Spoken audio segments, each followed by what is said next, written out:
Welcome back to Havana Media. My name is Boniface Owino, and as usual, I'm going to be your host for today. Deputy President, that is Rigathi Gachagua, have decided to apologize and request the Gen Zs, that is the peaceful demonstrators. He has been requesting them, I think it was yesterday that he was requesting them to stop the protest, saying that now people are taking advantage of what they are doing. They're doing it peacefully, but now the goons are taking advantage of it and now stealing from people and mistreating people. Listen to us as your parents.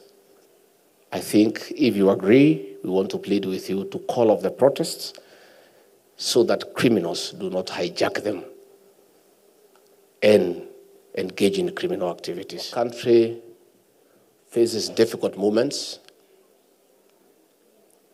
And as a deputy president, as a leader of this country, I want to call for peace and calm. I want to say that this is our own country. We have no other country. And I want to ask the people of Kenya to make peace, observe peace, and keep away from violence. The young generation, Gen Z, as your father, my sons and daughters, we have heard you. You've spoken very clearly. The message is home. What you started as peaceful protests, unfortunately, have been infiltrated and hijacked by criminals with criminal intent, who are now engaged in looting and creating mayhem. I want to, as a father, as a parent, to appeal to my children, my sons and daughters. Listen to us as your parents. I think if you agree, we want to plead with you to call off the protests so that criminals do not hijack them and engage in criminal activities.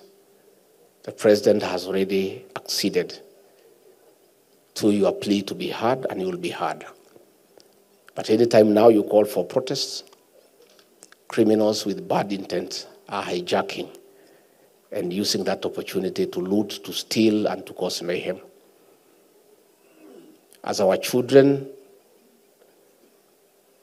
you owe this country peace. Please consider, now that you have been heard, don't allow these criminals an opportunity to take advantage of what you had started in good faith with a message to the country, infiltrate and hijack and bring chaos to our beautiful country. That is my plea as a parent to my children. And I want to say that now that you have been heard, a mechanism is being worked on how the issues that you think needs to be addressed will be addressed. Once you call off your protests, then our security agencies will be in a position to deal firmly and decisively with criminals in accordance with the laws of this country. I want to ask our leaders, the way they have started here is a good beginning. Let's tone down. Let us bring down temperatures. Let us all build our country. We have only one country with one leader. Let us embark on peaceful coexistence among people so that we enjoy the fruits of our labor. A situation of chaos and mayhem is not conducive for people to carry on with their lives. That is my plea to all leaders in the country. It's my plea to our young generation. It's my plea to everybody to understand and appreciate that we don't have another Kenya, we only have one Kenya. And we all must do what we should to make sure that there's peace and harmony in the country so that... Another thing, sometimes I wonder what is really going on. Because at one point, Aden Duale is supporting what the president is doing. Another point is saying that what the president is doing is not right. At the same time, he's saying that he's ready to vacate the office. And he's saying that if the president wants him to leave the office, then it is better he tells him as early as possible because he is ready. But first, he should start with some specific people. This is what Aden Duale is saying. That if the president feels I have let him down as a minister of defense, I want him to do the right thing, not only start with me and all the rest who have let him down, in the interest of Kenyans, and tell us to step aside. I am ready. In short, he's saying that if I will go down, then I will not go down alone. There are also some people who will go down. In the interest of Kenyans, I am ready to quit, I'm ready to go down, but I will not go alone.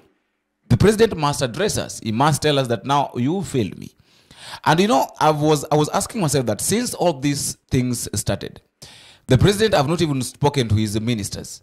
He's quiet. Nobody knows what he's thinking. Nobody knows what is in his mind. Nobody knows what is the next step that the president is saying, but is doing. But I said something that the Gen Zs must also be very keen, because the president is very clever. Maybe he's doing his own calculations. We don't know what he's going to do next, but what we know is that it has reached a point that now everybody must be very keen. Jumping back to another story. The senator of Kisii, that is Richard Onyika. Richard Onyika was talking about Kenyans or other people blaming policemen. And he's saying that we should not blame policemen, because how can 19,000 Kenya shillings be enough to take kids to school, be enough to take care of your wife, to take care of yourself, and also maybe do your other things? So in short, he's trying to say that let us not blame policemen. And at the same time, he's saying that the president have taken, have changed the name, have made people to hate Kaunda suit, that people should love Kaunda suit. But the main point is that he's trying to let us know that we're not supposed to blame the policemen. However much maybe they're doing things that they're only following instructions. They're under order. They follow order. Law and order, just like they confess during the swearing in, or maybe during the pass out, that they'll maintain law and order, and that is what they normally do.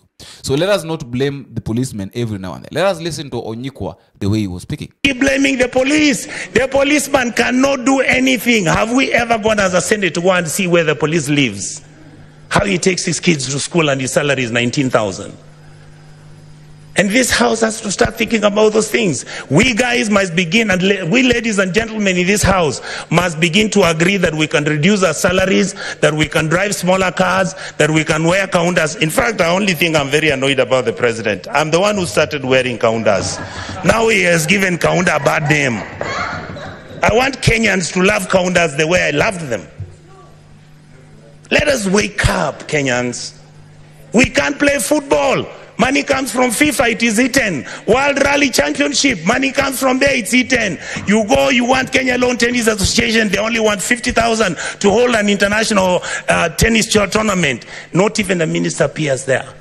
But when the minister is traveling out of the country, he's got how many people?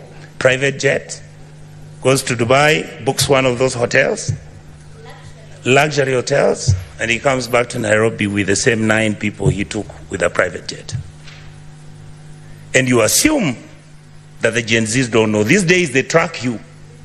They can know which private jet you took, where it went, and how it came back. And lastly, we have got Senator Osutsi. Senator Osutsi is saying that when a leader is speaking, and that the people that is leading knows very well that what is going to speak or what is going to say are lies, then we are in the wrong direction. Like, for example, when the president is speaking, everybody in the country knows very well that what the president is going to say are lies. So it means that we are in a very bad situation. We are in a very wrong direction. The presidency must understand that they are in power. They are no longer campaigning. We know they gave us promises. Some of those promises have not been implemented.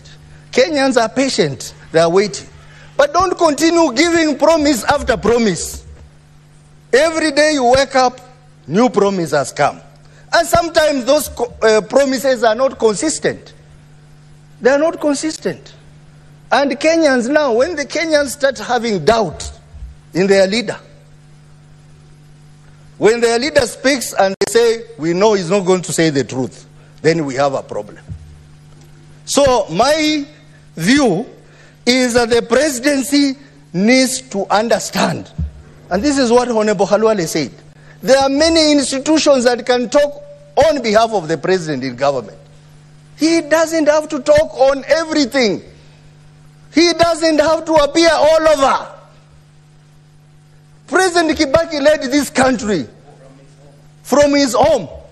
I have met 3 ministers in President Kibaki's government who tell me that in the 10 years that Kibaki was a president, he only called them twice. He only engaged ministers when they go to the cabinet and when you are presenting a memo.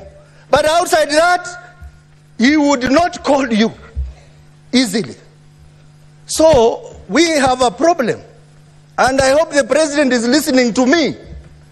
That Mr. President, you need to change. And the earlier you change, the better. Talk less, appear less in public, and manage your promises. And that way, Kenya, we will not have this problem. Court orders must be obeyed. I mean, when you tell us that mambo matatu, and you threaten people, you don't obey court orders, we have a problem as a country. When you engage the country at an international level in agreements that hurt the people of Kenya, we have a problem. Because the constitution is very clear. Treaties must involve parliament. They must go through parliament, Mr. Speaker. That is not happening now. So, Mr. President, wherever you are, if you are listening to me as a leader elected by the people of Vihiga, I want to tell you, Mr. President, even as we reflect as a Senate, we also want you to reflect. And members have talked about changing government. I want to say, Mr. President, I think the first thing you need to do, assent to the IBC bill that is before you. The National Assembly has processed the bill. The Senate has processed the bill. The Speaker now has given a report from the National Assembly. The next thing, this evening, Mr. President, sign the IBC into law so that we start having an IBC in place. Mr. Speaker, overhaul of the cabinet.